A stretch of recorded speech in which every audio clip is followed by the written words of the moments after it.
Сәлем достар, мен бүгін сіздерге өте оңай, өте дәмді балалардың сүйіп жейтін печеньесінің рецептін ұсынамын. Қазақ тілді каналдың дамуына үлес қосып, лайк басып, каналыма тіркеліп кетіңіз. Алдымен бір дана жұмыртқаға шым тұзды, қантты салып, жақсылап көпіргенше араластырып аламыз. Оның үстіне айранды, сұйық майды салып араластырып, қопсытқышпен оның жарты бөлігін салып, бірінші венчикпен араластырып аламыз. Одан кейін оның қалған бөлігін салып, қолмен жұмсақ қамыр илейміз.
Қамырды елеп алғаннан кейін столдың үстіне ұнды сеуіп, қамырды шамамен 5 мм қалыңдықта 4 бұрышты етіп жайып шығамыз.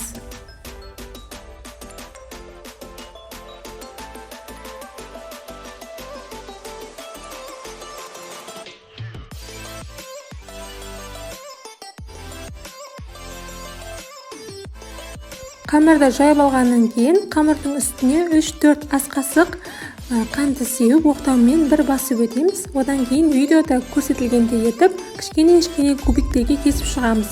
Дайын болып кесілген печеньелерді противеньге орналастырып, алдын ала қызып тұрған пеште 180 градуста қызарғанша пісіріп аламыз.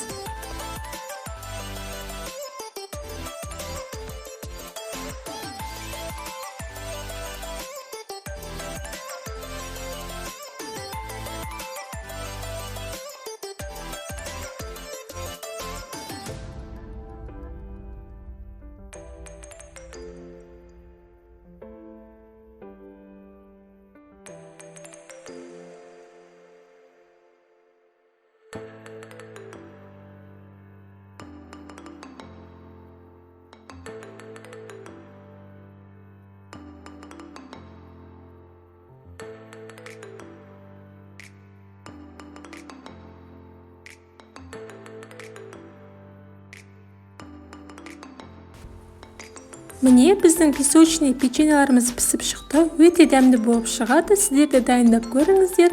Сіздермен бірге болған Ғайша Нұрбекқызы. Астарыңыз дәмді болсын.